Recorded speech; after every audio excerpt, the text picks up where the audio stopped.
سینکڑوں اور ہزاروں سال پہلے وہ آپس میں متصادم ہیں. ہم اس پر قادر ہو گئے کہ فضا کے اندر جو آوازیں موجود ہیں اور جو فنا نہیں ہوئی ان کو پکڑ لینے پر ہم نے قدرت اختیار کر دی لے اور ہم القریب عیسیٰ کی آواز اور موسیٰ کا کلام سنا دیں گے. فقط اتنا باقی رہ گیا کہ ان کو آپس میں ممتاز کرنا ہے. آپس میں آواز متصادم ہے, مختلف آواز ہے. یہ تو تقریباً 25-30 سال پہلے ان کا دعویٰ تھا. معتزلہ کے اس دعوے کی پادر ہوائی اور اس کا بے بنیاد ہونا اب ہمارے لیے اس کو سمجھنا کوئی مشکل کام نہیں رہا. رازوں کا قائل ہونا حق تعالیٰ جل مجدہ کا ایمان ہے, اور جو ذالک الکتاب لا ریب فیہ ہے قائل ہے, یقین رکھنے والا ہے, اس کے لیے کوئی مشکل نہیں. یہ تمام چیزیں ہوگی. جب جنت کے ہم قائد ہیں, جب جہنم کے وجود کے ہم قائد ہیں, اسی طریقے پر دوسری تمام حقائق جو پیش آنے والی ہیں اور ظاہر ہیں, نظروں سے سامنے آنے والے ہیں, ان کے ہم قائد ہیں, تو پھر یہ بھی کوئی بڑی بات نہیں. کلام کے وزن کو امام بخاری نے بیان کیا, اور بیان کرتے ہوئے ان دو کلمات کا ذکر خاص طور سے فرمایا جو جناب حق جل مجدہ کی بارگاہ میں انتہا سے زیادہ محبوب اور پسندیدہ ہے. بعض حضرات نے کہا کہ کلمے پسندیدہ ہیں, بعض حضرات نے کہا کہ کلمے کے پڑھنے والے کو حق تعالیٰ جل مجدہ محبوب رکھتے ہیں.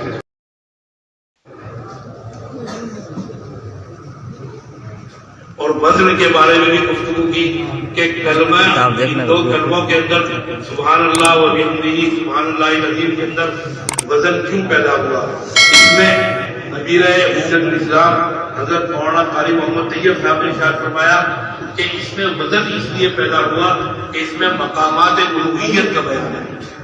ان دو کلمات میں مقامات الوہیت, تنبیہ اور تقدیس اور مقام عظمت کا بیان ہے. یہ سب مقامات الوہیت ہیں. ان مقامات الوہیت کی شان یہ ہے کہ ان کے اندر ذکر پیدا ہو جائے. کلام الہی میں جب ذکر ہے, جب صحابی کی ران کے برق سے اڑنے کے قریب ہو جائے, ایک محض لفظ کی نازل ہونے سے کیا خیال ہے آپ کا جناب نبی کریم صلی اللہ علیہ وسلم کے کلام کے بارے میں اور حق تعالیٰ جل مجدہ کے کلام کے بارے میں, اس کے وزن کے بارے میں, اور تمام چیزیں اب عقل کی گرفت کے اندر ہیں اور کوئی چیز عقل سے دور نہیں ہے. بہرحال ارشاد فرمایا کہ یہ دو کلمے ہیں جو حق تعالیٰ کو بہت محبوب ہیں, جن کی ادائیگی نہایت ہی سہل اور آسان ہے. ہر کوئی اس کو کر سکتا ہے, ایک بالغ بھی, نابالغ بھی, ایک امی بھی اور ایک پڑھا لکھا بھی, اور ایک عجمی بھی, ایک عربی بھی, ایک عربی نہ جاننے والا بھی, اور دوسری زبانوں سے کا جاننے والا بھی. ہر ایک کے لیے سہل اور آسان ہے.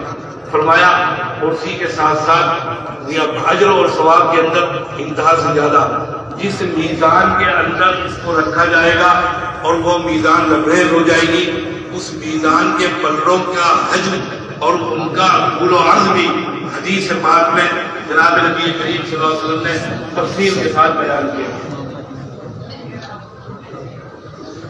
اس کے بعد مختصر گفتگو کے بعد بھائی کچھ ضروری گفتگو ادارے کے بارے میں اور پھر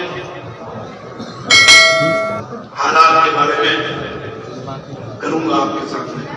یہ ادارہ وقت دارالعلوم دیوبند جن حالات میں اور جس دور کے اندر وجود پذیر ہوا, جو حضرات اس سے واقف ہیں وہ تو واقف ہی ہیں.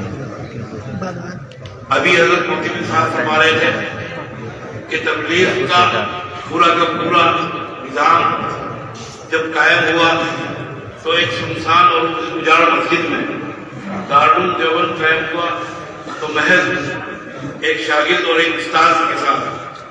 اسی طریقے پر جناب نبی کریم علیہ السلام و تسلیم نے جب دین اسلام کا آغاز و ابتدا فرمائی تو ارشاد ہے حدیث میں بدأ الاسلام غریبا وسیعود غریبا, کہ اس وقت بھی اجنبیت کے اور انتہائی نامانوس ماحول میں، اور اس کے تسلیم کرنے والے اور قبول کرنے والے بھی انگلیوں کے اوپر گنے جا سکتے ہیں اور شمار کیے جا سکتے تھے۔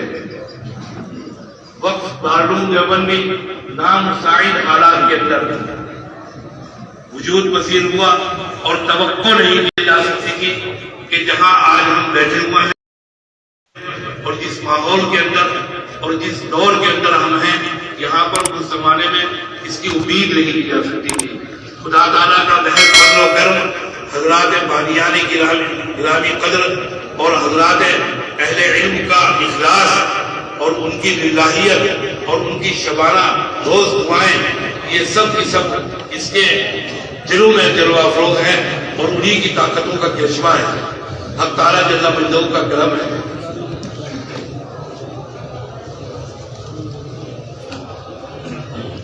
ساتھ ہی ساتھ یہاں پر جن حضرات نے اپنی خدمات انجام دی، ایک موقع آتا ہے سال بھر میں کہ ہم ان کا ذکر کریں اور ان کو یاد رکھیں، اپنی دعاؤں میں یاد رکھیں، اپنی نیک دعاؤں میں یاد رکھیں۔ یہی ان کے حق میں ادارے کا اور ہم تلامذہ کا صدقہ جاریہ ہے۔ اس میں حضرت حکیم الاسلام حضرت مولانا قاری محمد طیب صاحب نور اللہ برکتہ، سابق محتمم دارالعلوم دیوبند و محتمم و بانی دارالعلوم وقف دیوبند، پھر حضرت خطیب الاسلام مولانا محمد صالح صاحب کاظمی، بانی و محتمم دارالعلوم وقف دیوبند، پھر فخر المحدثین حضرت مولانا سید افضل شاہ صاحب، پھر میرے استاد گرامی حضرت مولانا محمد نعیم صاحب دیوبندی سابق شیخ الحدیث، اور حضرت مولانا خورشید عالم صاحب نور اللہ مرکزہ، سابق شیخ الحدیث و نائب محتمم دارالعلوم وقف دیوبند، ناظم تعلیمات، نائب ناظم تعلیمات حضرت مولانا مفتی انوار الحق صاحب، جن کی کوششیں اور محنتیں اس زمانے کے لحاظ سے انتہا سے زیادہ عجیب و غریب تھی،